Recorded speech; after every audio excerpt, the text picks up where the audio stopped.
10 seconds remaining. 5 seconds remaining. Gaiman Gladiators, turn to ban. Turn to ban.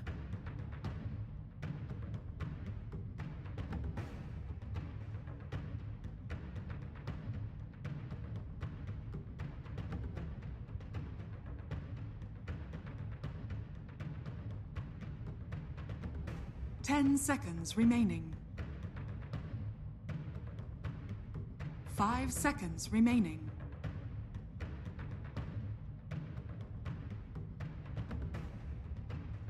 Gaiman Gladiators, turn to ban.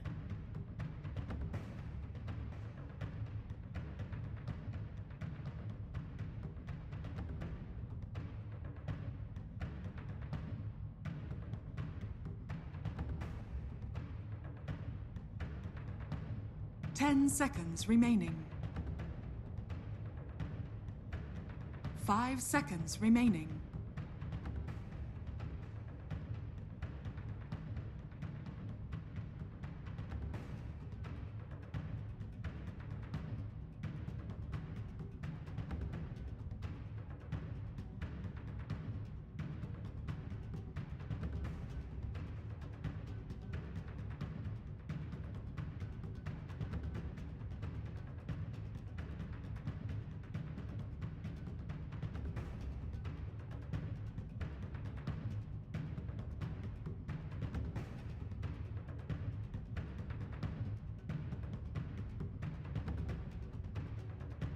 Gaiman Gladiators, turn to Faceless Void.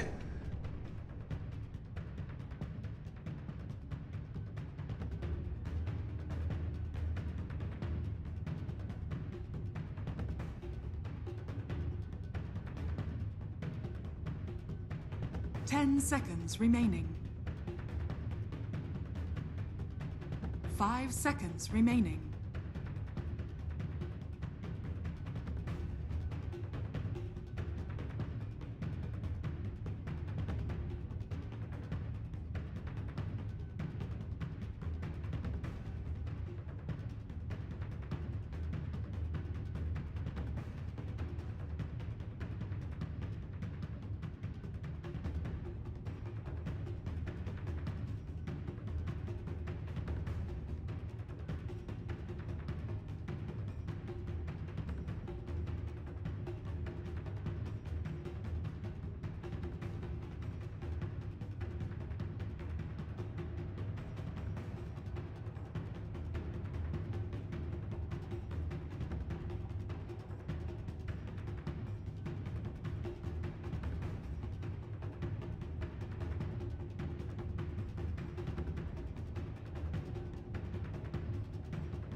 Choose your Storm Spirit.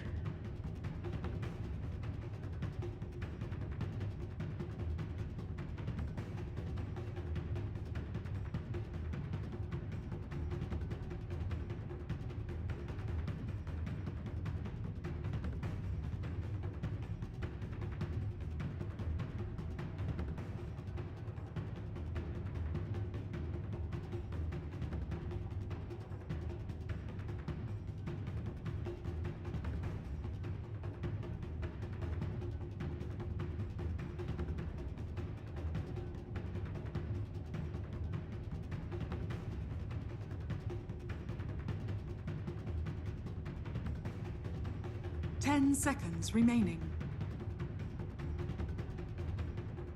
5 seconds remaining.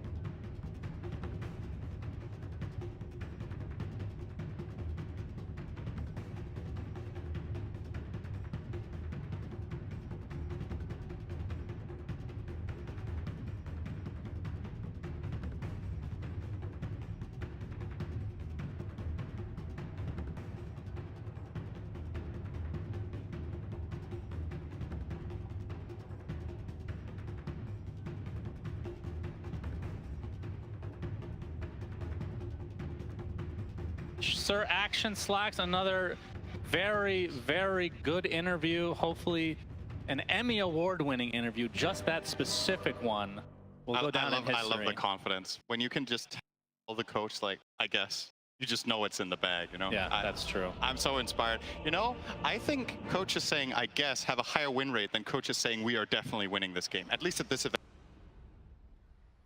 I'd love to see the statistics on that. Yeah. One-word answers, if that equates to more wins, or if they're eloquent, perhaps they lose more. Yeah. Doesn't make any sense. It's but kind of like me. I I talk a lot, but not so much play, you know? So yeah. it makes sense. It really does make sense. Well, you know what else makes sense? That this is game 2, because game 1 is over. Not sure if you're aware of that, Cinderin, but that's true. Game 2 of this lower bracket matchup between Gaming Gladiators and OG. OG with a 1-0 advantage so far. And they're looking to close this series out while Gaimin trying to hold on to their TI hopes and try and force a game number 3. We're finally going to see some Primal Beast action, but the panel kind of talked about a lot of bad matchups from my boy. Talk to me about it. Yeah, so Clockwork is already a little bit of a tricky one to deal with because you're a mobility-based hero, right? As Primal Beast, you really need to move around and navigate the fight, and you have an ability that gives you a lot of armor, but in the way, like Clockwork is 90% magic damage, he has a lot of ways of interrupting your movement with cogs, with hookshot, battery assault is annoying, and you have Pango ult that's going to be annoying for you.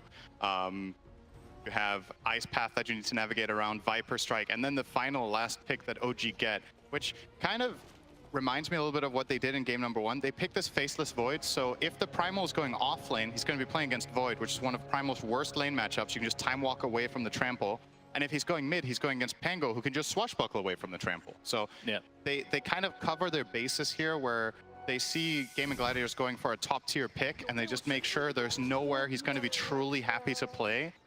So it's a very disruptive way of thinking about drafting that not only do their heroes make a lot of sense together, but there's one singular hero in the enemy team that you're really just trying to make miserable, and that's going to be Ace. So curious to see how he performs in this game. I think it's a very, very difficult prime. Yeah. What about the other heroes, though? We have Lifestealer with the Infest Bomb potential into the Storm Spirit, which was the last pick from Gaimin. The Storm pick was very good. See if they can execute properly in the mid game. Try to get some pickoffs here onto OG. How many Midases can we see this game from OG? I don't think BZM usually buys Midas on Pango, so yeah, I'm gonna go out on a limb here and say 0. 0. It's the Void? Viper Midas. Maybe Uragi will buy one. What does it I mean, Faceless Void buys it from time to time, right? And Amar buys one every game, so I think it could be 2 still. Yeah, I mean, it's possible. It definitely could be. And on the side of Gaming Gladiators, yeah, Lifestealer, probably the only one who would ever buy it, really. If you buy Primal Beast Midas, you're playing the hero wrong. I'll go out and say that right now. Maybe he needs it real bad this game because of the bad matchups. I think that's not a good look. I mean, what kind of itemization can you go for Primal Beast to try to mitigate like the counters that you're going up against? I mean, you obviously have to get BKB, right? Well, that's every game. Yeah, no but different. you have to get it even more this game. You have to get 2 BKBs this game. Oh, so a refresher. Okay. But you don't have mana for that, so you need some sort of item to give you mana. So you're going to hope that you find... All right, give me the full list of items that will allow him to have double BKB. Is he getting the robe or not? Let's just say everything goes his way. Okay, BKB phase boots, robe, refresher, and then is wand enough? I don't actually know. It's probably close. I don't know. His mana pool is atrocious. Taiga taking pretty heavy damage in the bot lane here. Doraccio pops the rage, take off those poison attacks. I mean, you could also go BKB refresher and 6 mangoes.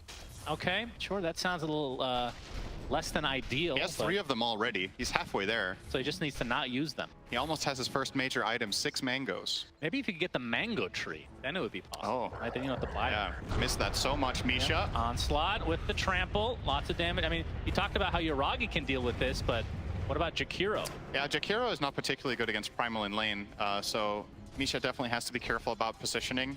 One of the upsides to Jakiro over certain other supports is it has pretty high base HP, so getting the full kill is difficult, but you put a lot of pressure and you do economic damage. Jakiro's probably going to have to buy salves here if he keeps getting pressured. But yeah, it could be better, it could be worse. There are certain other supports that absolutely get bodied by Primal, and Jakiro is not really in that category, but it's also not the greatest. we are many minutes away from this happening, so I don't know why I'm bringing it up now. Tier but, 5 neutral items? No, actually, for once, you're incorrect. I can't believe it. Well, I'm bringing this up because I know you're such a big fan of Clockwork, but seeing the Aghanim Scepter at this tournament, it hasn't been picked up as much because it's a lot of it is support and you have to get the gold, but when it's picked up, it feels impossible to play against a lot of the time. Yeah, I think the biggest upside to it is just the vision, right? If you're playing support Clock and you just spam out the rockets in key moments, you get a lot of information, which is very powerful. I do think in this game, Taiga is more likely to go Force Theft, though. I just think it's too good to not buy. Playing against Lifestealer, you're playing against Primal Beast. Oh, Taiga, by the way, taking some hefty damage down here. We'll be fine, though. Yeah, has to be careful with that Ghoul Frenzy, of course, level 1. Very important spell for Lifestealer. I mean, unless they see incredible value in getting the multiple rockets, I think the best Clockwork build in this game is probably Force Theft Lotus. Get the Lotus against the Global Silence for any teammate of your choosing so you can save them. It's a great way of countering Storm Spirit because you can't really Vortex unless you BKBs. And the Force Theft, just amazing, right? Primal, Lifestealer, even Storm. If the hero at least turns around before they get pulled by Vortex, you can reset their position pretty well. Taiga gonna trade again. To be very annoying as Dyrachyo has to pop the old rage and just walk out. I mean, from BZM's perspective on the Pango, when you're going up against the likes of, like you said, the Global Silence, which can be really annoying. What's the Siragi? Oh, the Trample. He has time walk though. But what kind of itemization for BZM? Are you having to go BKB at some point? We used to see Lotus Orbs back in the day, but that hasn't really been as much of a thing for the mid Pango. Or you're relying on your team to get the Lotus. I kind of like Diffusal here still, right? You're going to go for that regardless, right? But like, yeah, after Diffusal, I don't know, is BKB an option? Yep. That's going to be first blood for Amar. And Dyrachyo has to be careful. He's going to pop the rage, though. This bottom lane got basically twice as strong when Taiga hit level 3. It is such a huge turning point for Clockwork's ability to play offensively. Like, heroes that can usually somewhat trade with you just get absolutely destroyed all of a sudden because you more than double the damage of Battery Assault. Goes from 20 to 45 from that level 1 to 2. One of the biggest spell upgrades in the entire game, in my opinion. All right, good setup. Mid with the Frostbite, a lot of damage to BZM, but he gets off the swash. Oh, the miss from Boom. On the low ground, but he still finds the kill in the end. Very close. That was very close to being extremely unfortunate for Boom. If Taiga had enough mana for Cogs, he might have actually survived there. They'd find the Jakiro. He's going to get trampled down, and Yuragi gets off the time dilation. He's not going to be able to likely find a kill unless he gets a timely bash here on Any Tofu. bash? Any bash? No. This reminds me of when I play Faceless Void. Okay, give me the deets. I think sometimes it's tempting to not skill time lock because it just doesn't work when you're playing the hero. I understand why other players skill it though, because it's really good on them.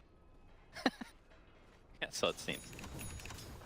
But BZM in the mid lane, 36-5 versus the 28-6. Despite that death, was ahead of the CS. But we can see on the net worth, essentially even, all things considered. As he is now level 6, so the Rolling Thunder available. I mean, from the Storm Spirit's perspective, Carrying an onslaught. Total miss there. Yeah, he does take down a lot of trees, though. That's true. Is that one of the predictions for this game? No, it is not. Those are my favorite, yeah. I missed the community challenge to kill trees, actually. Dyrachyo needs to be careful here. Has the phase boots, which is very, very useful against the Clockwork. Yep, Tofu gets up the last war, but BZM with the Rolling Thunder. Oh, nice juking from Tofu. Still gonna get gone on, though. I don't know if he's gonna hit him a second time. No. Tofu You almost had definitely has his dancing shoes on as he's able to only get hit once. I believe this is what some people refer to as NA driver. That's okay, what that sure. Accelerate. He's going to get soloed down. Amar actually gets credit for that kill. Now the Viper Strike onto Dyrachyo. Attempting to TP out. Oh, he dies in the fountain. Oh, dear. Very unfortunate sequence of events for Gaming Gladiators in this bot lane. That feels awful. So he's going to have to make the walk of shame. And, I mean, do you have to go to the jungle? Because obviously Viper Strike, now that that's online, very low cooldown. It's not only that. Amar's going to be level 7 and you just cracked level 5. This bottom lane is over. The problem is, Lifestealer jungle is pretty slow, and you can at least still somewhat sustain yourself down here. And I think if you leave Maiden down here, she's just going to get dove non-stop, right? Yeah. So you probably kind of have to just go there and pick up the pieces and get what you can. Yeah, Amar with a complete dumpstering in this lane now. 1,400 net worth ahead of Dire's middle Ratio, tower 8 minutes is under in. attack. Effectively 300 more GPM if you think about it that way. That is, Invisibility. that's scary if you're Gaming Gladiators. This bottom lane, definitely they could not afford it to go this poorly from the get-go. You can see that started as a smoke and now an Invis rune popped. Boom, who's now in the OG triangle, but Taiga. Getting the Viper here would be a really, really good play to try to bring back Duracho. I Radiant's think this is the middle right tower is under idea attack. with this Invis rune. And Duracho looks like is Amar has no started out. idea. And there's the initiation. He has to stand his ground with the Nether Toxin and the right clicks. It's gonna actually trade him he's just away, gonna though. rot away inside. So it's a 1-for-1, and now Celery with the rotation of BZM will be Oh, taken dear. out. So it looked like it was going to be a clean pickoff for Gaming Gladiators, not to be, and it might be even more as Boom has to expend a lot of mana, but Taiga not He's quite okay. level 6 yet. Maybe not, actually. He's catching up. toast. Shield crash. And he's going to get locked down into Oblivion, so another kill for OG. Dire's middle tower is under attack. And that is another big part of why Amar is so strong on this hero, is that even when the enemy team is going for his Viper to try to solve the lane after it's been lost, if his teammates are fast at rotating, Viper is a pretty hard kill. You can see Amar going for the traditional item build of Oh, the Chronosphere, and Amar is on the other side as well. That's a goner. Even uses the Viper Strike just to ensure another kill on a core hero for Gaimin. What do you think about Amar's item build? I don't think I've ever seen this before. What do we got here today? Dragonlance? Wraithband Null Talisman. Oh, I didn't. And even 2 notice branches, that. no stick. He's Okay. getting the mana regen from the Null, and then he's not buying stick. This is one of those do not try it at home moments. Don't do this at home. I'm sure people will. You, or do it at home. Yeah, Maybe you can try it. maybe it's easy to pull off and look good on. Yeah, that is odd, but Amar always has his reasons for I mean, doing maybe I'm wrong. Maybe he has bought this Tower multiple is times under before and I attack. just haven't noticed, but it just stood out to me. This is an item combination you very rarely see, Wraith plus Null. Looking for me. Uh-oh. Good steal there from Boom, though. He Yeah. got some of it. Indeed. Gonna take an Ice ice pack. pack. Oh, no. Oh, Will take down eventually, though, to Misha. And now Celery looks to be next, potentially. Not even needing the Rolling My Thunder. God. And Gaimin just, they're getting punished every single angle of the map right now. That is a kill I would have never expected there. The fact that OG find that with that combination of Jakiro and Pango was really, really good. And it was on the edge, too. I think he died from the last tick of Dual Breath.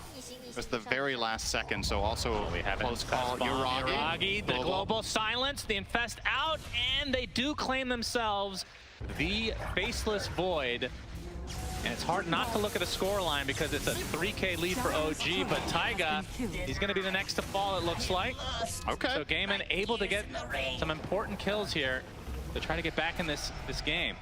Well, they've also taken half the mid tower, so not too bad. Great rotation there, good first global.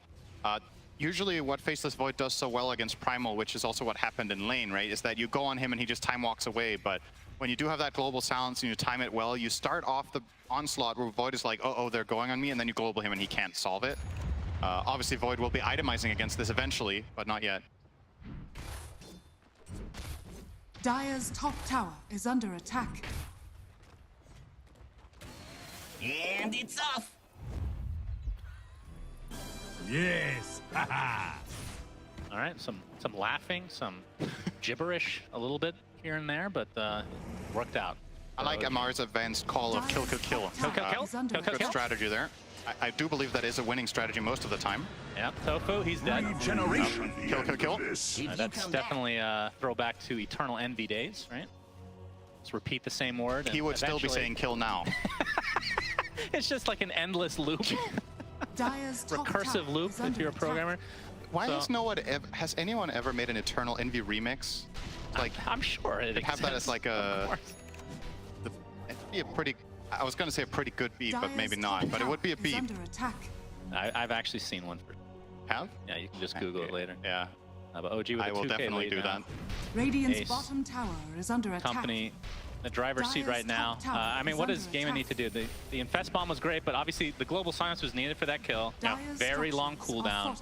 They have Global again in 10. I think you make another move like that.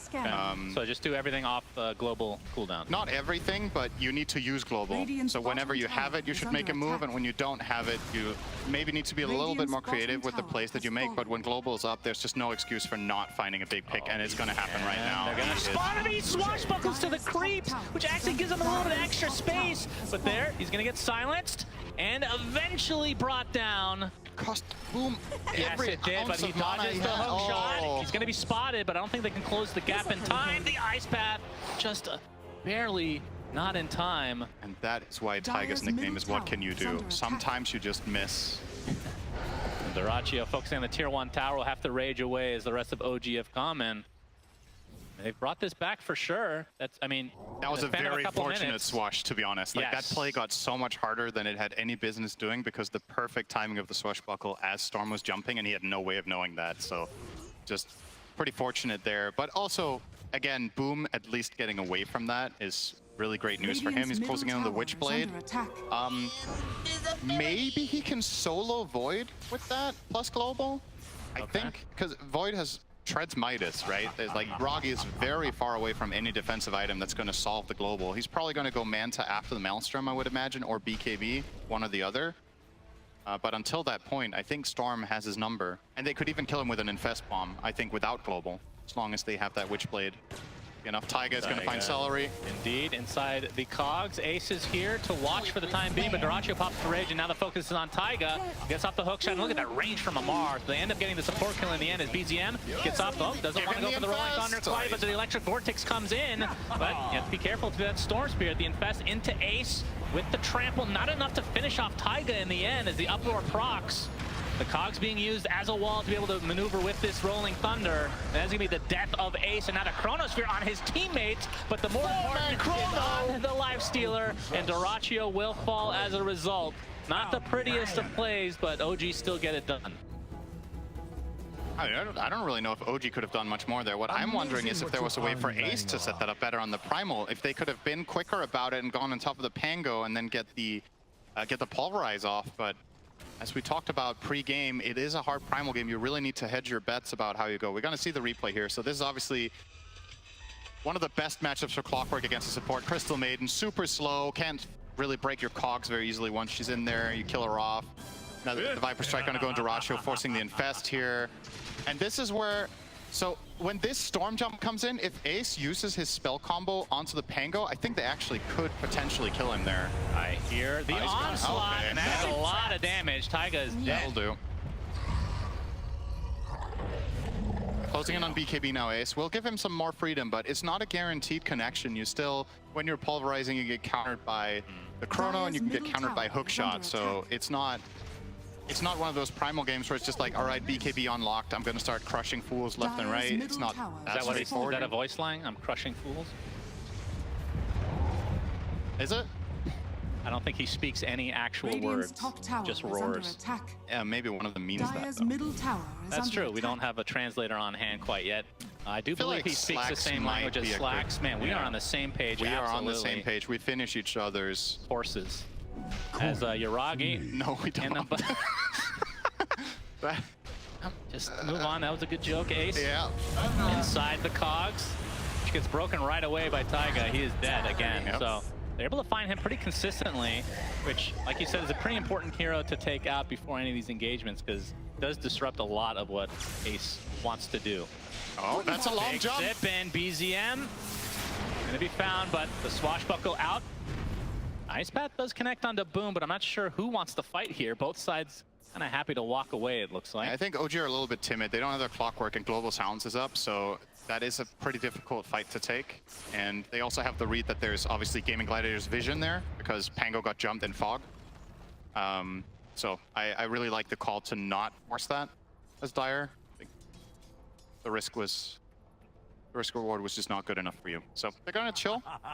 Wait for Chrono as well, worth keeping in mind. They didn't have that for that either, so probably even less eager to get anything done. But now that it is online and he has Maelstrom, perhaps OG are considering a move. Radiant are scanning.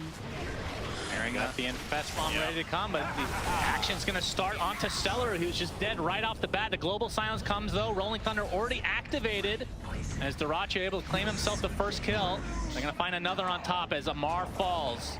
The buyback was used on the Celery. You can see the BKB already activated from Ace. And Taiga at the root keeps him in place, and Celery's buyback ends up being worth it. So double kill for Boom as Gaimin taking a big fight for themselves, although BZM able to claim Tofu. Well, pretty good from Gaimin. They're really getting value out of this Infest Bomb right now on that Storm. Getting that Viper kill, just negating Amar in that fight. He will have BKB probably in the next big fight though, so then I think this play will not be successful next time around unless Lifestealer gets a Desolator so they have enough in the tank to just bring him down right away when they jump in. But yeah, good stuff for Gaming Gladiators. I think in a pretty good position here to proceed in the game. And obviously the BKB on Primal Beast, huge reveal there. Ace was able to create a ton of space in the fight, never got chronoed because Yuragi wasn't really there in the beginning and Clockwork was on the other side of the fight, so got completely free movement. Players here. Yep, and for the rest of the item progressions, we can see that Dyrachyo is essentially halfway to his Desolator. Gonna be a huge power spike. What do you think of Ace working on, we've been seeing a decent amount of this, the Aghanim Scepter from Primal Beast. I mean, the first thing I think of is breaking, but it feels like it's been picked up consistently even without that in mind. Just a lot of damage. I have to say, I don't have the best read on the, like, when and why this exactly is good in a specific game, but I will say one of the major upsides to buying it is that it gives you the mana for Refresher, right? So when you do take this path, instead of like certain other heroes, in order to get Refreshable by Scotty, you're definitely not doing that. So it's kind of between the Axe and Shiva, and I think in this game, maybe he feels like the armor from Shiva is actually not going to do that much because the enemy team has so much magic damage that maybe he's better off getting some more utility this way and then transitioning to Refresher. I think that's probably the line of reasoning. But I'm not certain when I would say the Scepter is better than Shiva, because I think Shiva is really good on this hero in general too, so. But anyway. Are those the 3 mangoes he started the game with? That would be hilarious. It might be. I mean, maybe he's just kept. I mean, they give region. Yeah, of course, just a little bit. I'm sure it's really helped out a lot as well. Does break here. Yuragi they don't know what direction. It is daytime. Guesses it on the wrong side. Tofu. You have the zip coming in from Boom. Electric Vortex is there. And he's going to easily be taken out, so a big pickoff for GG. Close to a time walk, but not quite. But that was global expended in half of Storm's mana pool, so maybe OG will look for something here. Yep, they're going to start out onto Ace. Already at half HP, pops that BKB. Viper Strike as well, attempting to TP out. Not enough. We'll be fine.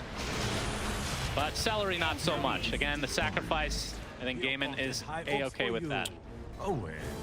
That was, I want to say, about 1/10 of a second away from a Primal Beast kill, because Taiga just barely couldn't get on the other side of him to cog him for the knockback stun. So he did just get the BKB off on Primal there. With a level 2 hookshot, that's a kill 100%. Maybe if Taiga hits the angle a little bit better, he kind of got blocked by the creep on the left, so he couldn't find the angle there. And those things matter a lot. Like, that would have been a huge kill. It's the richest hero on the side of Gaming Gladiators that OG just narrowly miss. They do get the CM, as you mentioned, though, and that was a dieback from Celery, so he's on the sidelines for a very long time. That for aura his is going to be very missed right now. Yeah, level 1 aura. So. Ace cares about that. He has his mangoes. Wait, where are his mangoes? Oh. Did he eat them all? Yes. He's got really hungry all of a sudden. Do you ever, like, shotgun mangoes, just like 3 back-to-back? No. I'm surprised that's in the diet of a Primal Beast, if I'm being honest. As the Tier 1 tower is done. 3K lead now for OG. When it comes to the old Roche, Cinderin, who would you say has the advantage? Probably... Neither of them are like super Roche killers. What about like the team fight in the Roche as well? Yeah, when Dyrachyo gets a Deso, it definitely gets easier for the Radiant to do it overall, but I don't know, I feel like probably OG, if you put me on the spot, like you have Battery Assault, you have the Disarm from Pango, it all adds up, poison attack, lots of damage over time. The fight itself, I think it's completely down to Global Silence. Gaming Gladiators lineup can absolutely fight in any area of the map if they have vision and they get the initiation. If they don't, or Global is on cooldown, I think things get a lot trickier. So Taiga opting to go Shard, I think pretty rare, I would say, that Clockwork buys this first item. That's true. But really valuing that vision that you get out of that jetpack. I generally consider Force Staff to just be a better item than this, because essentially a lot of the times that you use jetpack to escape, you could do it with Force Staff too. But what Force Staff also offers is it gives you more mana, and you can use it on allies. But obviously the thing that it doesn't give is the flying movement. It's the flying movement. You don't get jetpack, and it doesn't give style points, right? And style points are pretty important on the TI main stage. Yeah, absolutely. Generally, the less you care, the better. So Amar's the kind of player you want. Is under attack. Yeah, that's pretty accurate, actually. I mean, there was a lot of questions when they were at their first LAN this year. How would they react? Because they're very good online. It's literally the same thing, right? But then they had an interview with the coach, and he was like, I guess we'll win. And everybody was so inspired, they won the whole event. Yeah. So can't blame them. This Rocket player will show that the Roche is being taken right now from Gaimin. You can see OG not that close right now. They're going to smoke up and try to contest, but this Roche is going down. It seems like the purpose of this from Gaming Gladiators is to bait a fight. I think they know that they're not going to get it in time. Yeah, they back out for now. Well. Already uses the hook shot, comes in, will connect, but there's the global silence into the pulverize, so it looks like Taiga will be the first to fall. Gets off the cogs, oh no, BZM stuck inside the cliff essentially. Again, after the shield crack, finally finds his way to the high ground, and Celery will be the first kill on the side of OG, but the buyback now onto the Jakira, but there we see Yuragi with the Chronosphere, all on the lifesteal, and he is dead. 50 seconds of no Duraccio, and that might mean OG gets Roche, but we'll see. As it is only a couple kills, but again, the lifesteal is the big one.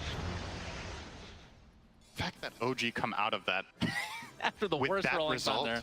like double, he went from stuck to stuck with Rolling Thunder. Like it happens. You're gonna see the replay here of it. So good global, in my opinion. I think they have to kind of combo break here and get the Clockwork out of the picture immediately, so they get a numbers advantage. That Panga roll, and then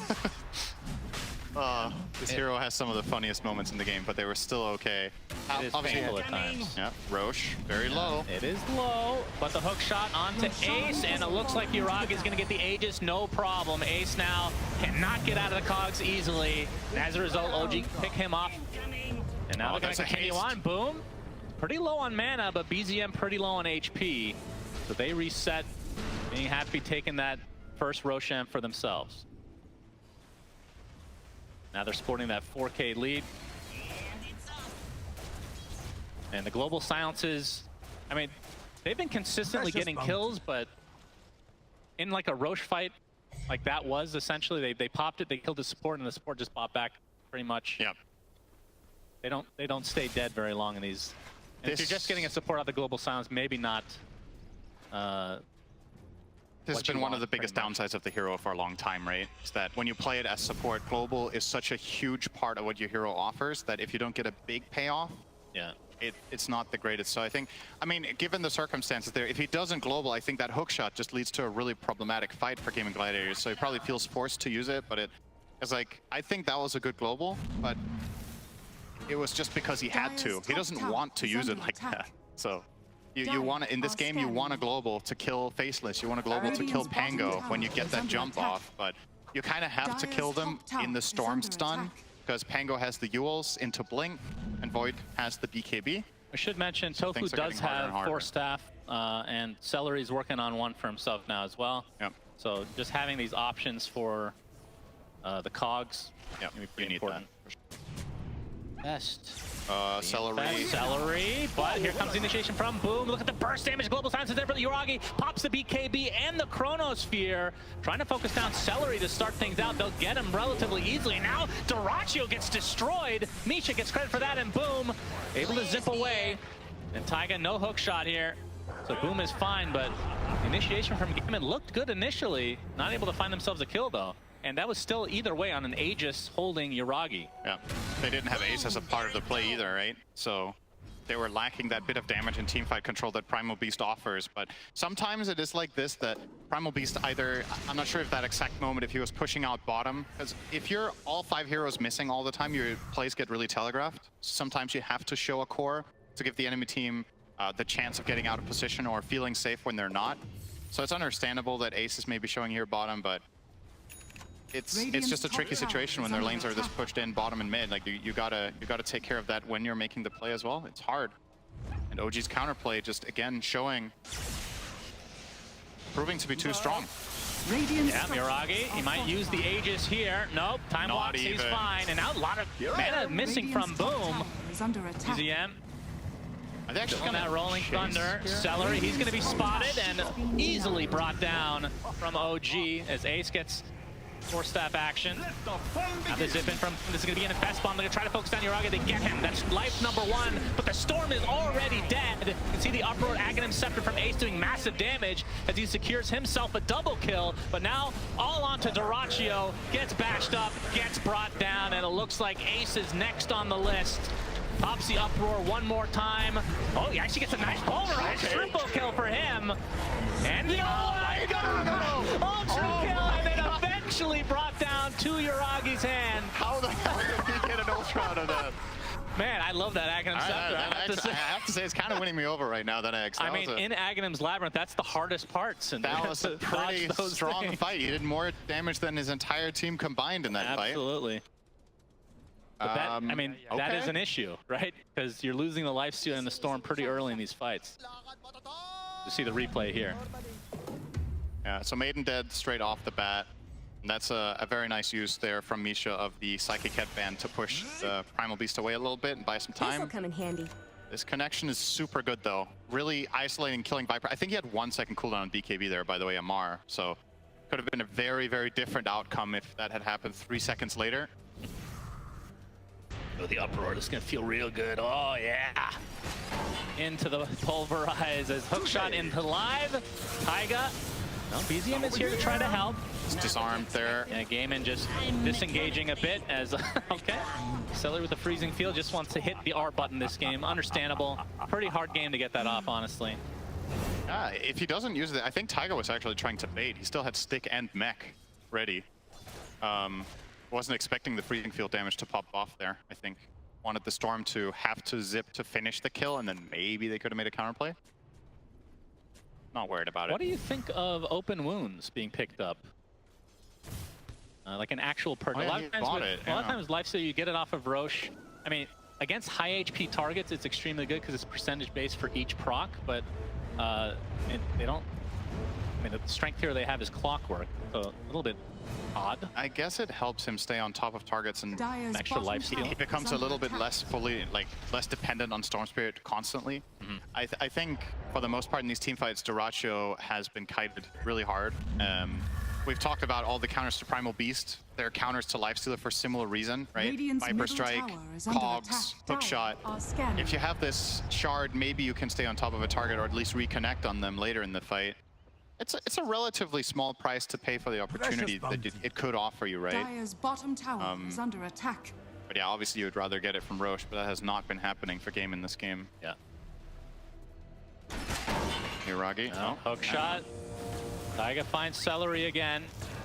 Still And doesn't Amar have is in the force area to help finish the job. Feel a thing. Short kill as Boom. He's going to be seen here from Misha, but pretty hard to catch that Storm Spirit without either. I mean, they have Ice Bath Chrono and Hookshot. That is quite possibly the worst gauntlet challenge I've ever seen. You get hookshot by Clockwork, isolated, and you don't have force staff, and then you challenge him to a duel as Crystal Maiden. I think you cannot use the gauntlet any worse than that. Radiant's courier has been killed. Very good from Celery. He knew that he was doomed. I mean, Celery, he's a memer, so. you're 31 minutes in and you don't have force staff on Maiden. He's having such a hard game. He had the dieback earlier we talked about. He's just been dying every fight. 11 deaths here. And it's... Oh, we got the zip in onto Amar. Dyrachyo. The BKB from Amar. He's going to try to walk away, and the rest of his team is here. The bash comes out of the swashbuckle, but now the global silence in retreat for Gaiman. But Boom doesn't have the TP. Yule Scepter, Boom out of mana and brought down again. OG punishing everything that Gaiman is attempting here in this game number 2. Amar's just so tanky. This is his standard Viper build. He tanks up. Dragonlance Scotty. 3k health, 25 armor. Lifestealer doesn't have the damage. Yeah, Dyrachyo is gonna be jetpacked on, and the bash comes out from BZM, gets off the open wounds, but it's not gonna matter. He is caught out. And 2 big kills for OG as they can try to extend this lead now. Of course, Roche, we won't know when he'll spawn for the next 30 seconds, but they do have very good Radiant's middle tower is presence under on the attack. map, does OG. Yeah. And Silencer's early efficiency is really starting to fall off now, right? Because this is what usually happens with the hero. Enemies ultimately get the gold to counteract your global. If you're not very farmed and have a refresher yourself, you can't really offer the same dangerous utility in the fights as you could before. Or you survive till you get tier 4 items, and then half of them will dispel global silence. That doesn't help either. Radiant's middle But tower Silencer has come back into the meta after a long drought, primarily because one of his biggest weaknesses in the past was his laning stage just wasn't as good as it used to be. And he got buffs in that direction that a lot of the times makes it worth it, even if... because global is an incredible ability for a decent portion of the game, and the downside isn't as significant as it used to be with the laning stage. But now we're reaching that traditional state of Silencer that happens pretty often in this kind of game, where you feel like you're one button more or less, and you need to use it perfectly. And BZM has the hard dream spell to use right now. He's got Ags, he's got Shard. He has the 2.5 second shield crash talent at 15. He is doing a lot. He even has the Brigand's Blade, tier 2 item that he's going to still hold on to because it's that good on this hero. He's going to do a lot of damage in these fights. As long as he's able to get off the Rolling Thunder, he is going to be very fearsome. Smoke from both sides. Boom. Is being he's infested on right now. Radiant's top tower is under attack. I mean, we should say one downside to infest bombing is that used to be the way to play this Storm Nakes combo from back in the day. You're not getting the HP benefit really. Like, it's not a save. We've seen that from the group stage, how powerful that can be. That's true. And it's off. If you're always engaging with infest, it never does anything else than that, right? Yeah. I will say, though, the way these fights have played out most of the time, I don't know how much of a save it would have really been. Probably I think not. Most of the time that OG isolate them, they're kind of just in trouble regardless of an extra 500 or 1,000 health, however much it is, depending on level. All right. Okay. They are going for the old Roche. It's already at half HP. And I don't think OG's going to get here in time, so this is going to be a nice sneak. That is really, really important, actually, for gaming. Dyrachyo regretting buying his shard now. Although Boom will take it, that's a very good one as well. They put the Aegis on Lifestealer, not on the Storm. Generally considered one of the single best Aegis carriers in the game because of that full mana pool you get back, but... That is interesting. I don't know what the logic is here, because a lot of the time when you put Aegis on Lifestealer in this like Lifestealer Storm combination, it's because Lifestealer is going to go and hit high ground, right? That does not seem possible in this game right now. Yes. I think you have to find team fights, and that's where I like it more on Storm probably, so he can play more YOLO, just jump in, expend his mana pool, get a second life, and try again. Because as it stands, OG's heroes are just getting so damn tanky. Viper with the 3k health as we've covered, you've got Greaves on clock. Tango's got Yuragi, he gets initiated on him. Okay. He gets blown up from 100 to 0 instantly. Like I said, they don't have the damage, Shannon. It's Radiant's middle tower case in is point under right attack. there. If they're able to use... Yeah, the shard does a lot of damage from Boom, of course, but... I mean, like I said, the open wounds, it does percentage-based damage. Doesn't matter how tanky you are. Of course, they do have ways to dispel it, but if you're going to be stun locked, then it eats through you very quickly. I think Yuragi was really surprised to die there. His 3k health and a Titan Sliver just died in a vortex. Crazy. Obviously, Boom with the level 20 talent has that longer vortex, so helps out. Is eyeing up a BKB now, has the Axe. Yeah, don't count Gaming Gladiators out, even though it looks hard, because that Roche could have potentially changed everything. I think a little bit of a blunder there from OG. It's easy to say from our perspective that that is one they need to defend, but just didn't have the read at the right time that it was happening. And now Gaming Gladiators are fortified. foot on the pedal, just straight down to bottom tier 2. I don't think OG are interested whatsoever in trying to defend this one. I will say, even though, I mean, we're seeing them actually hit buildings with this Aegis, right? So that, like you said, having that on Lifestealer does help. And that's something that they did not take advantage of last time, is when they got the Roche, they're not able to do anything with it, as the Macropire used to slow down Ace, but he's going to be fine. He was eyeing up the Shivas, but he changed it now to Refresher. He gets hook shot, and the Cogs back in, but the zip in. Oh, the instant bash onto Boom. He has to use his Yules just to keep himself alive. We'll have to zip away now, as even the Infest is used to actually disengage. Looks like Toku's going to be the sacrifice, but that was an instant bash from the Swatch after the zip in from the Storm Spirit. So a little bit unfortunate for Gaimin, but they don't lose too much. I believe the math on getting the bash when you... Oh, hang on. They're gonna go back That's in, and you can see pretty they're gonna good. blow up Amar right off the bat. And the buyback from the silencer just to get the global silence off, and now the pulverize coming through as well. Double kill for Dyrachyo, as Yuragi wants to try to fight, at least trying to get the Crystal Maiden. He'll do so. Invisibility. He'll time walk back out. Not a whole lot of mana to speak of now onto the Lifestealer, but he's got that Ghoul Frenzy, Cinderin, which is all he really needs. He gets hookshot though, so Taiga gives himself enough space to walk away. This Diffusal Blade's being very annoying on the side of OG against Gaimin, but Gaimin coming out on top, another fight here. There is still Chrono. That was never expended in that fight. Global Silence on cooldown here from Tofu can't protect against Void going for that if he wants to. But yeah, pretty good again from Gaimin Gladiator. Sure, you use your Silencer buyback, but I don't think that was too terrible. Aegis, however, only 1 minute left, so I think they would love to find one more fight as long as this is online. Global up in 30 would align very nicely with the play. And you are seeing them all go back to base to get resources, and I would imagine a smoke could be on the menu next. If they have any left, they don't, I think. None of them are on their supports, so maybe that's just not a possible play. Ace is showing himself. Yeah, he's looking for something. He's gonna get gone on again though, and he's gonna be bursted again. He does have buyback if he wants to expend it, but it looks like OG will likely just attempt to get back to base.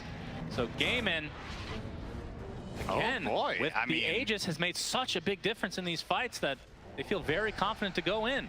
That kind of felt like a bait from Yuragi, but again, it's just, he doesn't survive. They don't force staff him, they don't get the hook shot in time. I think that time the Swashbuckle did also bash, so I don't even think he was unlucky on the Pango. It's the wrong read on how tanky he is, really, and I don't really blame him that much. I'm also a little bit surprised with how easily they kill him, but considering they already did it bottom, by now he should know what the game state is, right? So this time around, I think less excusable than the first one. Gaimin, I mean, this game looked like it was getting really grim for them. I think, yeah, the win probability was 84% for the Dire. And now we're pretty much back to a 50-50. Radiant's bottom so anything, anyone's game again.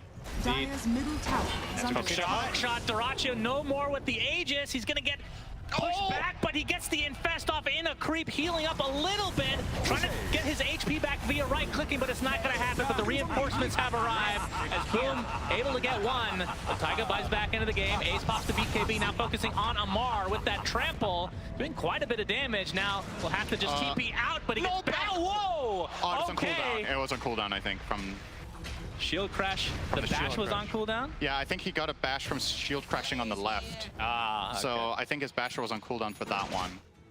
Because, like, that was a shield crash plus a full swashbuckle. If you don't bash, I don't know, it's like 25% maybe to not get a bash when you use both of those together. I think we're going to see it perhaps in the replay here, so keep an eye on that in the end off to the left. Nice global here, by the way, was almost enough to save the Lifestealer. Didn't mention the Greaves, by the way, on clock to be able to dispel that. Very nice.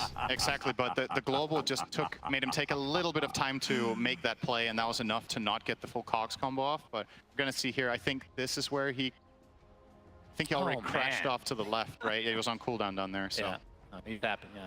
That was a close one.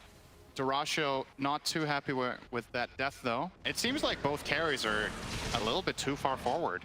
Like, maybe each team needs a Lotus Orb or something like that, so maybe protect a little bit from these jumps. He's gonna get hookshot on, and the item is still down there, but he pops the Uproar. No more bashes as a result, at least temporarily. Dyrachyo's come to play as well. There's a zip in from Boom, the focus again onto Yuragi, and he's dead again! Third time they've done this! Taiga, he's in his jetpack, and he's TPing home. They find a lone Jakiro, though. So Misha drops to the deck, and Gaimin seem to have turned this game around completely. They've been winning every little engagement since that Aegis was taken. Is it time, Shannon? Is this when you buy A on this convoy? Oh, man. I mean, do you think status resist would help here, or is that not enough? I mean, it obviously feels bad to have to go for it, but... He even swapped out his status resist, right? He gave away the Titan Sliver to get a ninja gear, so... I think in this, it's actually kind of ironic. I think in this moment, he might have actually survived with the Titan Sliver if he had had it. I think that would have, out of the 3 times they killed him this way, this one, it might have worked. And that was the time he didn't have it. I don't know. I'm joking about the disc, of course, but they need to find some sort of way of protecting their Void. OG have really dropped the ball a little bit here in the last few minutes. Yeah, Boom has Sheepstick now. That's huge. So, yeah, now... I don't know, I do think you have to play tighter around the Void. And keep in mind, OG have one Force Staff and it's on the Viper. He has the Pipe. Boom actually initiates onto BZM, but there's the Eon Disc proccing for him. Dyrachyo trying to re-engage, but he's going to get the Infest off onto Boom. He's just getting bashed into Oblivion, into the Rolling Thunder. They take out the Storm Spirit. Beautiful coordination from OG as Ace kind of left all alone right now, but he's a big, juicy boy, so might not want to touch him here, Cinderin. BZM gets off the bash. Ace has to use Refresher, and he gets bashed mid-TP. Oh, but gets off the Onslaught and into the Yules. I would assume this is going to be a kill eventually, but he gets out the Pulverize now. He's going to get this kill on the BZM, pops the Shard, and Ace just getting kited with the time dilation on top, and eventually the big bad beast is dead.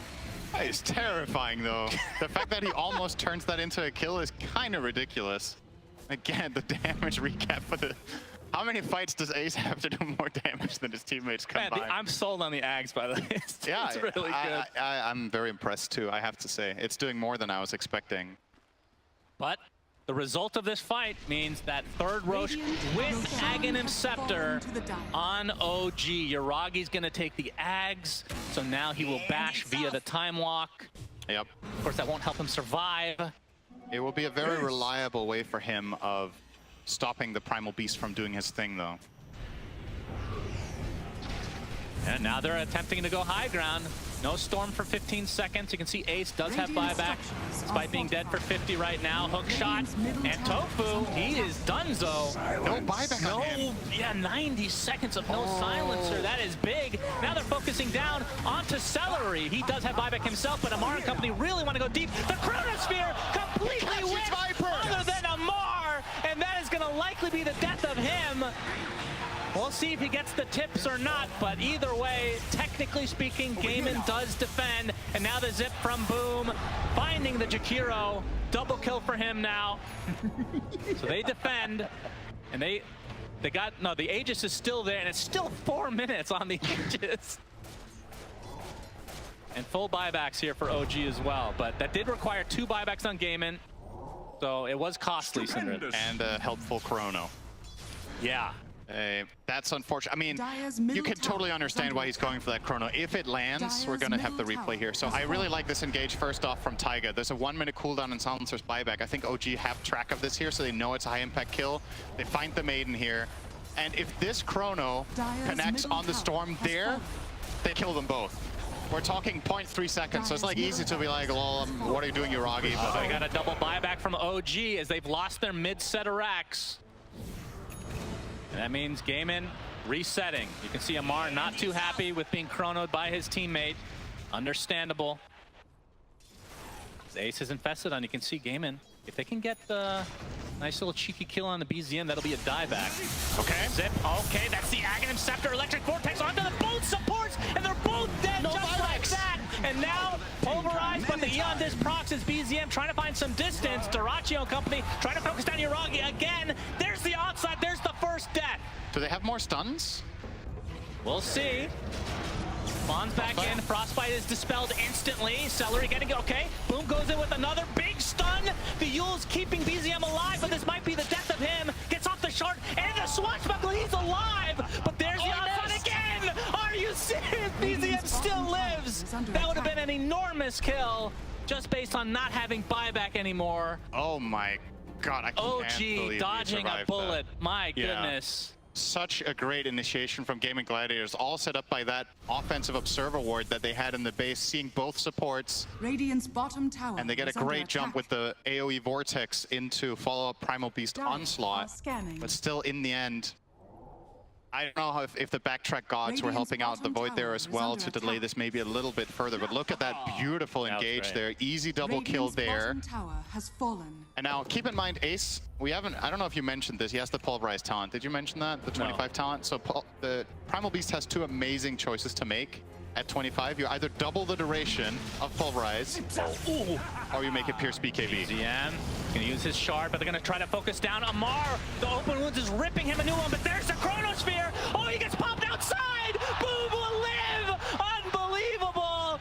And we'll see if they're able to turn this around as Urangi. Oh my god, he time walks everything off. But BZM is taking the brunt of the damage, uses the shield crash, trying to get back to his base, but the onslaught finally finishes off the Pangolier. Dyrachyo barely alive as the Uproar doing a good amount of damage, but Ace will finally fall. So technically a 1-for-1 exchange. Tofu able to TP out. Shit. Everything is so close. Everything is literally like 1 millimeter getting bounced out of the chrono, 1 millisecond on the TP, everything just tooth and nail. I thought OG might have lost the game there, honestly. Yeah. Like when he gets bumped out of that chrono, I think Void was on 5% health and got time walk off. Like so close from both sides. You're gonna see everything here. So that rolling thunder is now gonna be on top of Boom. There's the chrono. So now he gets bounced out, gets force staffed, and now Uragi is gonna drop super low, backtracking some of the damage. Yeah, just time walks in and out. Oh, meanwhile, Amar, he's dead. 115 seconds of no Viper. Big kill for Gaimin. Was he just out solo pushing mid? Yes. His teammates were too far away to help him. He does not have buyback. That might be it. And Pango's dead as... I mean, I guess the reason he feels somewhat comfortable doing that is Primal Beast is dead. You're not safe if your teammates aren't there. They're playing it safe. They're not going to go for Throne despite being in a 4v5 advantage or 4v3 advantage. So we'll take the top set of racks and then can waddle their way back down to bottom to get megas. But still so much time without these heroes. But here's the initiation. Global silence, but the instant BKB. But now the bash applied to Uragi. Now trying to focus down Dyrachyo. He's going to have to time walk out. And instead, they're going to lose Taiga. Does have buyback, though. That's 2 sets. Dire's top barracks has Out of the bottom lane they go. Still 30 seconds until their Primal Beast is back. I actually think OG had to try for that. If they don't do it, they lose the lane for free and the play just happens bottom instead. Now they have a buyback play, potentially, with a 10-second cooldown on Chrono. This is defendable because Ace is dead and Pango is spawning. Gaimin actually need to be a little bit cautious here, but they don't know necessarily what could be coming their way right now. Nice rage reaction on the Ice Path, though. Bash. Gets bashed inside, though. Chrono is available. Not gonna try it. Yeah, reverse time walk back out. And you can see Amar obviously dead for 30 seconds. He's the one holding cheese as well, so that's an important item potentially that's still sidelined. Now it's a 5v4 until Amar is back, but they were not able to secure megas. And OG still have everything at their disposal once Amar is back online. Man, what? This is not at all how I imagined this game playing out 30 minutes ago. Like, no way would I have imagined that we were getting this. What a treat, though. It feels like every team fight has some sort of detail that means everything. Yeah, and it's always something very small, technically speaking, right? Like one key backtrack, or one hero getting pushed a little, or one perfect force stab. All right, the initiation onto Uragi. He's gonna get pulverized. Is this enough? It is, but he does have buyback available. The bash not enough to keep Boom in place. Big rolling thunder from BZM as the Viper strike now to Dyrachyo. He's gonna get chronoed as well, and he's gonna be brought down. He also has buyback though, but that's the bigger kill on Ace, who does not. And he used Refresher too before he died, which I guess actually doesn't matter because he doesn't have buybacks. Thank you, Shannon. Great analysis, as always, from Cinderin. As now OG, I don't know who's in the driver's seat. I don't even know. I feel like, have they kept track of this buyback timing on Primal? Like, it's a minute away. Sometimes you don't have the exact timing, and it's like on a hunch, right? If you know for a fact it's not up, this is where you could push for barracks.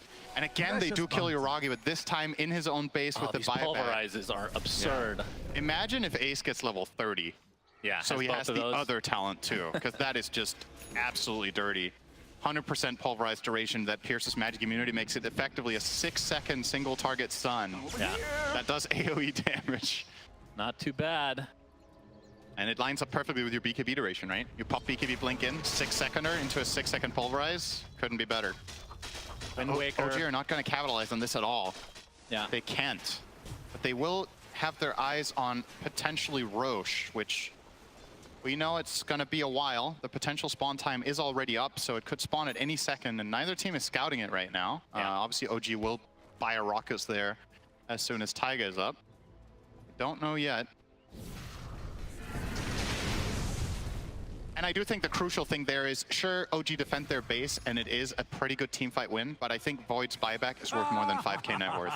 Like, I think if Gaming Gladiators lead was 10k before that fight and it dropped to 5, I still think I would consider that a win for the time being, because they have a clear way to victory now. Yes. Killing Void ends the game. I mean, look at the buyback situation right now. So Radiant are scanning. all That 5 of is- OG have none. Yep, All exactly. 5 for Gaimin have theirs. You just need any sort of good core kill, especially faceless, and I feel like you've got this one locked down. You also have a 9-second BKB on Boom. Are scanning. He finally buys it and has buyback. A so very late game BKB. He got it minute 53. Okay, Taiga. Shot.